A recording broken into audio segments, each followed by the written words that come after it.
Hello friends, welcome back to my channel nursing career. Friends, आज मैं आपके लिए लैब वैल्यूज जो नर्सिंग के लिए इम्पोर्टेंट होती हैं एनक्लेक्स रिव्यू लेके आई हूँ नर्सिस के लिए और नर्सिंग स्टूडेंट्स के लिए।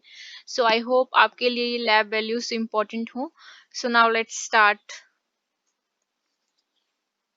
सबसे पहले जो है आपको पता होना चाहिए कि कौन कौन सी जो लैब वैल्यूज हैं वो हमें जिनके बारे में नॉलेज होनी चाहिए। सबसे पहले जो जैसे कि एबीजी हो गया, बी यू एन हो गया, कोलेस्ट्रॉल लेवल हो गया, ग्लूकोज लेवल हो गया, हीमोग्लोबिन लेवल हो गया, डब्ल्यूबीसी हो गया, क्रेटनिन हो गया, पीटीएन, पीटीटी, आईएनआर, ये सब वैल्यूज का हमें आइडेंटिफाई द लेबोरेटरिकल वैल्यूज, ये सब जो वैल्यूज की नर्सिस को नॉलेज होनी चाहिए और उनको नॉर्मल वैल्यूज का पता होना चाहिए, क्योंकि अगर एबनॉर्मल वैल्यूज किसी पेशेंट की अगर हम देख रहे हैं तो उस केस में नर्स जो है इजीली फाइंड आउट कर सकती है। सबसे पहले आपके पास कंप्लीट ब्लड काउंट के एक ऐसा ब्लड टेस्ट है which is use to evaluate the overall health of the patient.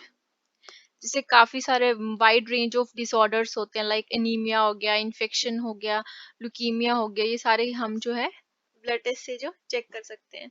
तो कुछ वैल्यूज हैं, मैंने इस पे स्लाइड्स पे शो कर रही हूँ, आप वो रीड आउट कर सकते हो। ये जो है एग्जाम्स में भी पूछी जाती है और वाइवा अगर किसी मेडिकल फील्ड में हो रहा है तो उसमें भी आपसे टर्म्स पूछी जा सकती हैं कि जो आरबीसी का काउंट है वो मेल्स में कितना होता है या फीमेल्स में कितना होता है। और हीमोग्लोबिन लेवल तो आपको लेमन आदमी को भी पता ही होना चाहिए, लाइक मेल्स के केस में 13 to 16 होना चाहिए और फीमेल्स के केस में 11 to 15 ग्राम्स होना चाहिए।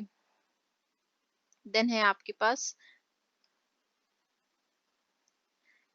हिमेटोक्रिट वैल्यूज हैं, वाइट ब्लड सेल काउंट है आपके पास 3.4 to 9.6 बिलियन सेल्स हैं, और प्लेटलेट का काउंट जो है, प्लेटलेट का काउंट भी हमारी बॉडी में बहुत हेल्पफुल होता है। जब हमें डेंगू होता है तो उस टाइम पे प्लेटलेट का काउंट क्या है, डिक्रीज हो जाता है। देन कोगुलेशन जो है, जो पीटी है हमारी 10 to 12 सेकेंड जो है, हम ये पेशेंट्स की चेक करते हैं कि उससे पता चलता है कि जैसे पेशेंट का जो कोगुलेशन फैक्टर है कि वो कितनी हद तक नॉर्मल है। देन नेक्स्ट है हमारा मेटाबॉलिक पैनल। तो मेटाबॉलिक पैनल में हम भी कुछ टेस्ट करते हैं, लाइक ग्लूकोज हो गया, ग्लूकोज की जो वैल्यू है 4.0 to 5.4 mmol होती है, और कैल्शियम की जो वैल्यू है 8.5 to 10.5 mgdl है।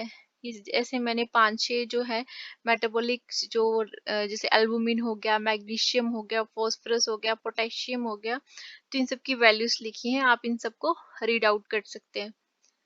देन नेक्स्ट है आपके पास लिपिड पैनल।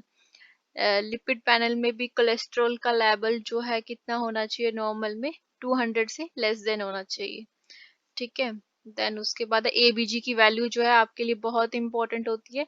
एबीजी होता है आर्टेरियल ब्लड गैस एनालिसिस। इसलिए हम मेनली उनमें करते हैं, जैसे कोई अनकॉन्शियस पेशेंट है, आईसीयू में पेशेंट्स हैं, उनमें क्या है बॉडी में जो CO2 की मात्रा है वो क्या है, ज्यादा हो जाती है, और O2 की मात्रा जो है वो कम हो जाती है।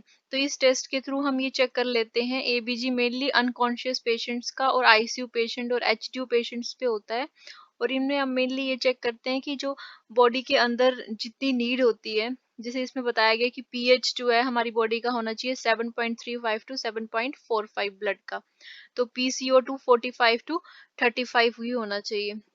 अगर बॉडी में PCO2 ज्यादा है तो इसका मतलब क्या है, बॉडी अच्छे से रिस्पॉन्ड नहीं कर पा रही है, पेशेंट को वेंटिलेटर पे जाने की जरूरत है, या ज्यादा अमाउंट में है तो पेशेंट वेंटिलेटर पे हम कर सकते हैं।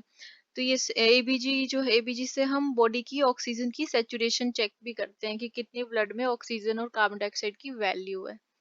देन नेक्स्ट है आपके पास कुछ एक थेराप्यूटिक ड्रग्स हैं, जो हमारे जैसे डिडॉक्सिन हो गया, उसकी वैल्यूज मैंने लिखी है 0.5 to 2 mg/dl हम देते हैं।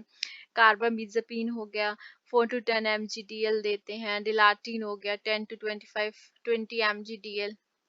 थियोफाइलिन हो गया, फिनोबार्बिटोल हो गया, ये सारे ड्रग्स जो हैं, कुछ एक जो है हमें इनकी वैल्यूज का पता होना चाहिए। वाल्पोरिक एसिड हो गया 50 to 100 mg/dl।